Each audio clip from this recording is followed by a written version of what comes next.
Bonjour mes élèves, continuons le cours équilibre d'un solide en rotation par rapport à un axe fixe. Prenons l'exemple suivant.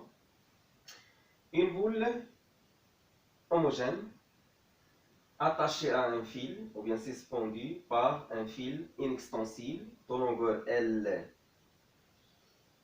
relié à un support. La force F d'un expérimentateur permet la rotation de la boule et le fil par un angle alpha.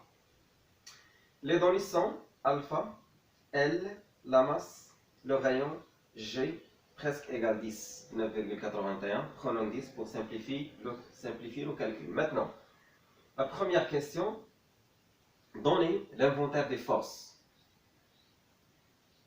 Le système d'étude c'est S, la boule, bien sûr.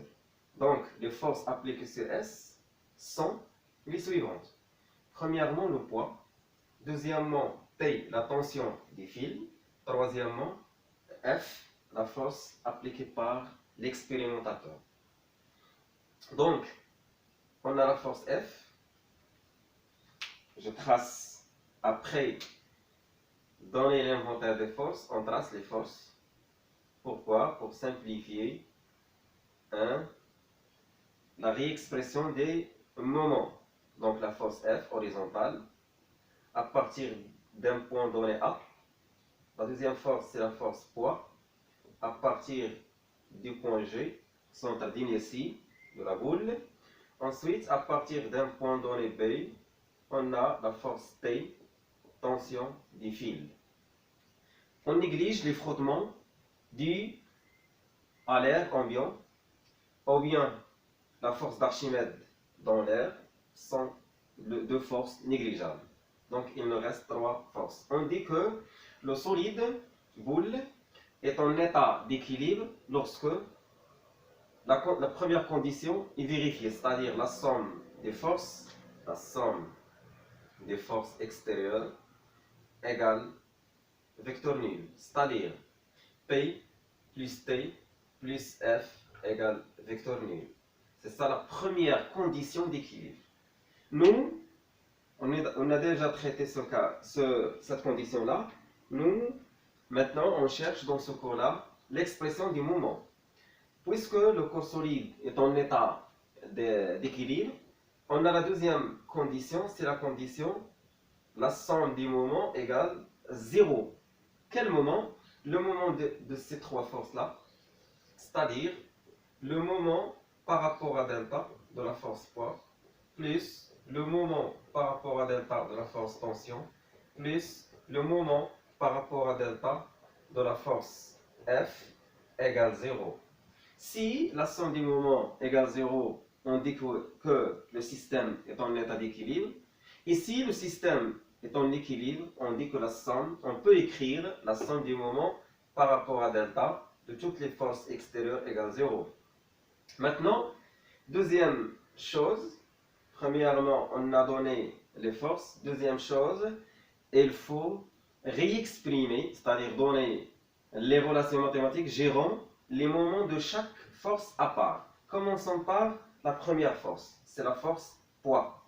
Le moment de la force poids par rapport à delta égale plus ou moins le poids fois D1 par exemple. D'après la définition, un moment par rapport à un axe de rotation d'une force, un moment d'une force par rapport à l'axe de rotation, tout simplement, est le produit d'une force par la distance. Quelle distance? C'est la distance entre la ligne passant par la force, c'est-à-dire la direction de la force, et l'axe de rotation delta. Revenons sur le moment égal. Plus ou moins veut dire quoi? C'est le sens. On choisit un sens de mouvement. Ici, on a ce sens-là, le sens de rotation positif. Regardez P, il tire dans le même sens ou bien dans le sens contraire. Si on choisit ce sens-là, on dit que le poids tire dans le sens contraire. Mais, vu ce sens-là, bien sûr, on a éventuellement le signe plus. Plus P, c'est 1 fois G, l'expression mathématique du poids. La distance D1, c'est cette distance-là, entre l'axe delta, ici, et la direction de la force. Donc, c'est cette distance-là. La distance D1. Regardez D1, par translation, elle est ici. Ce segment-là, ou bien cette distance, puisque le triangle est rectangle, est mesurable par sinus. Je tire ce triangle-là, rectangle, on a D1, on a le poids, et cette partie-là, c'est la longueur L. Ici, on a l'angle alpha. Si on détermine le sinus, la fonction sinus de alpha, bien sûr, c'est D1 par la longueur L. Donc, on réexprime le moment, c'est 1 fois G fois D1. D1 égale L fois sinus alpha. Et on applique numériquement la masse 0,2. G, on a pris 10. L, ça fait 48 centimes, donc fois 10 à la puissance moins 2 pour convertir les unités en des unités appartenant au système international. Maintenant, sinus alpha, c'est sinus de quoi? De 45 degrés. Et ensuite, on calcule ce moment-là. Donc, vous voyez, elle est différente de 0. Elle n'est pas nulle. Passons maintenant directement au moment de la force F. Le moment par rapport à delta de la force F égale plus ou moins F fois D2 par exemple, dans ce cas-là. On commence toujours par étudier le sens, ou bien revoir le sens. Pourquoi? Pour laisser un seul, soit le plus, soit le moins. Une opération. Donc, regardez la force F. Elle est donnée. F fois D2. D2, c'est la distance entre la ligne de direction, la direction de F, et l'axe. Donc, c'est cette partie-là. À partir du support vers l'axe, la ligne, j'ai dit, je répète, D, c'est la distance entre la direction de la force, regardez F, c'est la droite passant par la force, et delta ici, situé ici, donc c'est cette distance-là. La distance D2. La distance D2, ici, c'est la fonction cosinus. Donc, de même, on calcule la fonction cosinus de alpha. Cosinus de alpha, c'est cette partie-là, D2, divisé par toujours le rayon L. Donc, on remplace D2 par son expression L fois cosinus alpha.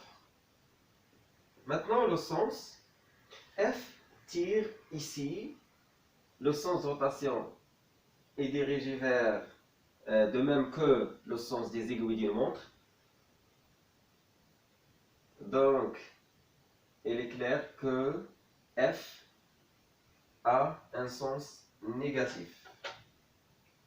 Maintenant, le dernier moment, c'est le moment par rapport à delta de la fonction de la force T.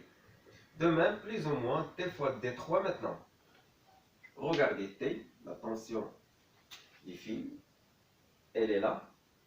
Regardez, bien sûr, on a la direction, ou bien la droite passant par T, la direction de T, coupe l'axe delta, ou bien se rencontre avec delta on a bien sûr une intersection entre la direction de la force et delta. Directement, on peut écrire 0 sans avoir recours à la détermination du sens. Pourquoi? Parce qu'il s'agit d'un 0. Maintenant, la somme des moments égale 0. Qu'est-ce qu'on cherche? On a le premier moment, c'est le moment de P, plus le moment de F égale 0. Sauf le moment de T égale 0. Donc, c'est deux moments, moment de P plus moment de F plus 0 égale 0. Donc, le moment de P plus le moment de F égale 0. Qu'est-ce qu'on peut tirer à partir de cette relation-là?